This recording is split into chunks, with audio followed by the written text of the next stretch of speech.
an apple. It's sour apple.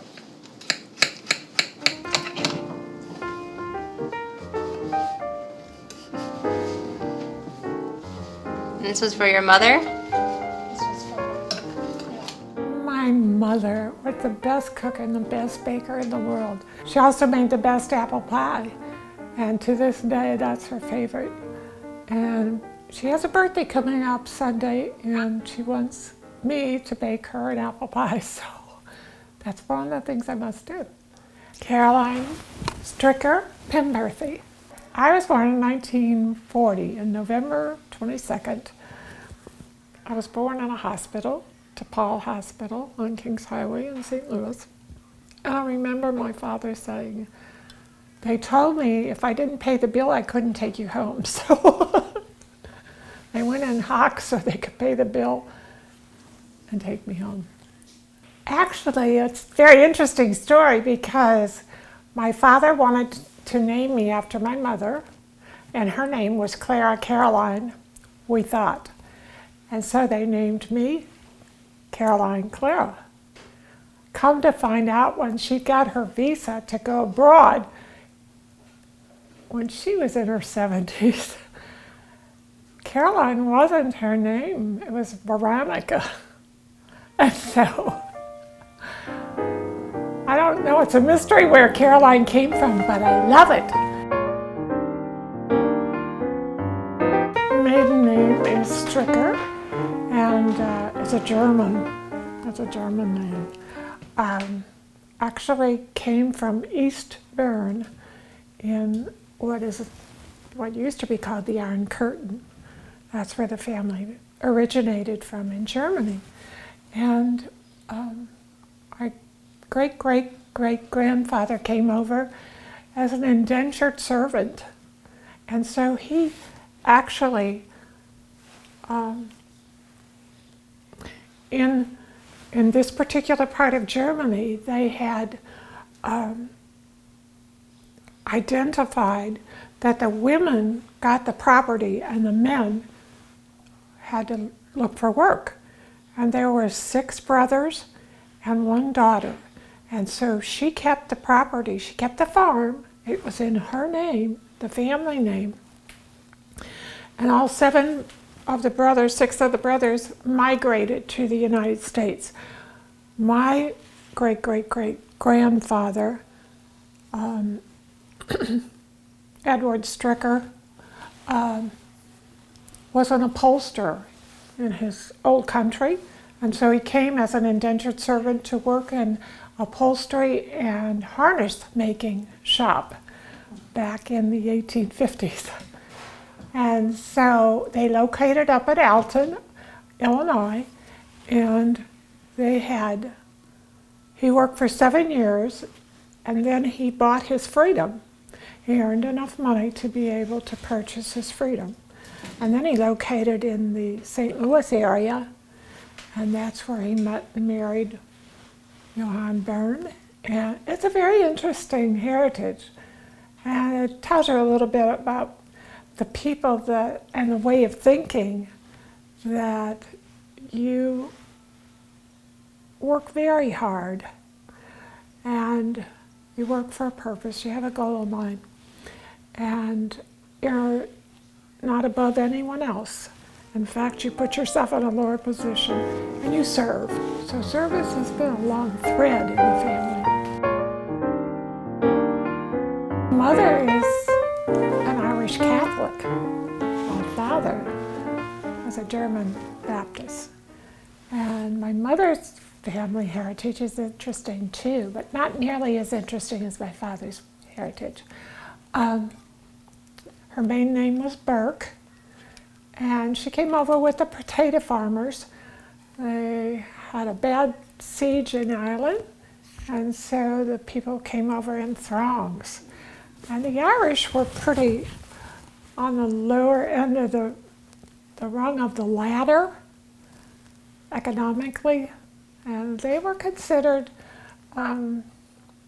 poor people and not to be trusted, and big heavy drinkers. And they, of course, had a lot of fun. And so you have this composite between my mom and dad. My father's ethic is work hard. My mother's ethic is, but have a little fun while you're doing it and enjoy life. And so together, the two of them blended. After 5 years of courtship, they finally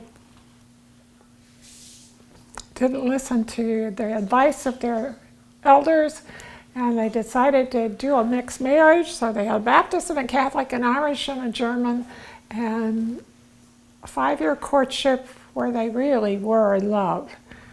And they sang, and they sang together. They did duets. My father had a beautiful voice, and so he could have gone to Juilliard, I've been told, because he had such good talent there. However, he chose to stay home and drive a truck and take care of my mother. So I met my husband. Oh, he was selling insurance for Preferred Risk. That was a non-drinkers insurance company at the time. So he came over one Saturday morning and showed us the video, showed my girlfriend, my roommate, the video, and talked to her about insurance. I was sitting in the other end of the living room talking to Stephen B. Stephen, who was a radio announcer back then. And my other roommate, we had 4 girls living in this apartment sharing expenses. So one of them was entertaining this guy, and I was sitting there drying my hair with those big, huge curlers. And I was barefooted, and here's this funny-looking guy that's sitting at the kitchen table showing this film to one roommate. This other guy's carrying it, and I was just trying to avoid listening to either one of them. And but I was kind of snippy with the guy who was a radio announcer because he thought he was a big cheese. And I was just putting him down right and left. Well, this was interesting to my husband, my husband, because he liked this moxie girl that was not afraid to speak up for herself and actually put somebody down, which I had the capacity to do, I'm sure.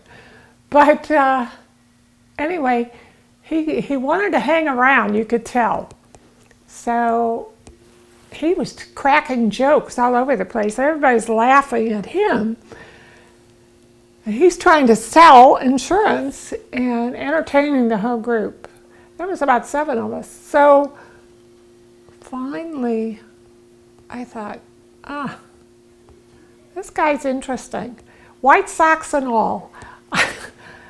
He's got a brand new car. I think I'd like to learn how to drive a Mustang. So I asked him, if you ever get back around here, and want to show me how to drive your car, let me know. That was all he needed. And so he made a date for us to come back, for him to come back, and he was going to bring some buddies for the other 2 girls. And we had a pizza party, I think, or a spaghetti party. I don't know if pizza was in back then. But anyway, that's where we got started, and then he let me drive his car. And I was very impressed. It was a red Mustang, first off the line, and it was brand new. I was driving an old Horizon. It was green, it was a puddle jumper, but it was what I could afford. But here's this man who's, going to be the vice president of the insurance company someday, and he's going to fly here and there. So I was really listening, and I was impressed. So anyhow, that's how we started dating, and we didn't stop. We got married in 5 months. I mean, that was crazy. That was just crazy. Anyway, we lived in a little apartment in University City, and we'd probably still be there because he didn't really feel like we could afford to have a house.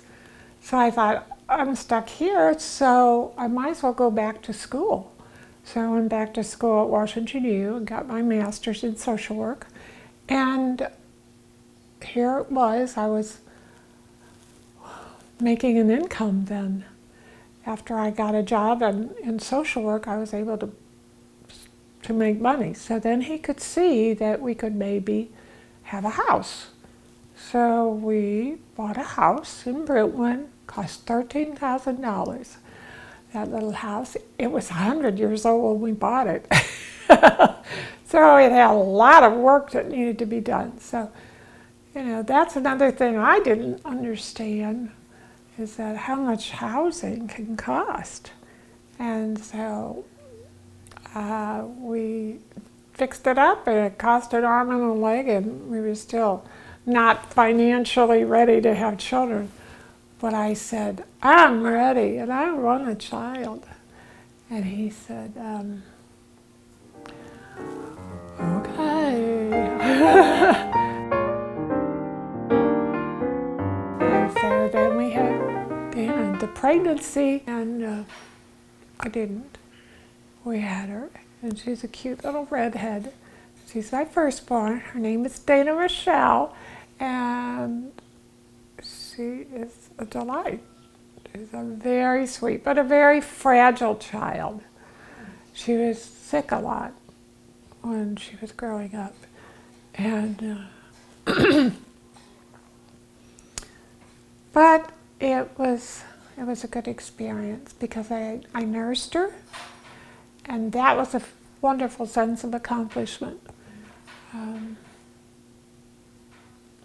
She loved living in Brentwood, and that's where she lives to this day. 6 years later, I got pregnant with Erin. Erin was my second born. They said at one time that if you have children of the same sex 7 years apart, it's like you're starting a new family. So I have two firstborn, very strong-willed women, children at the time. And then Erin was a baby 2 years old when I became pregnant with Jason. And so Jason and Erin were very close. They were thick as thieves. And Erin used to pick on Jason all the time, and we kept saying, you better be careful. He's going to get bigger than you someday. And sure enough, at 6'9", he is quite bigger. But he's very protective of her. And in fact, you know, they are the closest kids. They still both live just 5 minutes apart from one another in Texas. So I was telling Dee, if you had to write an epitaph in one sentence, life is tough, but there's sweet music to smooth out the edges. And the sweet music has to do, it's a gift of God. Just like my profession's a gift of God. That He gives us the tools to be able to make our life smooth. Even though sometimes it's terribly rough, it's terribly hard. When my mother was sick in the hospital with a mental illness, at the time I just said to my dad, why don't you go off to a mountain and scream? Because I could tell he was very tense about that. He'd say, what good would that do? And Mother being unable to recognize her husband, unable to know her children, unable because of ECT. But I understand that that's why I was interested in mental health. I wanted to be healthy. I wanted everybody I knew to be healthy, and I mostly wanted my mother to be healthy again. And so our hardships are there for a purpose. If we don't get caught up in the hardship, but we can see that God is working through that hardship for His purposes, whatever that is, that it's a profound, profound truth. And follow Jesus one step at a time.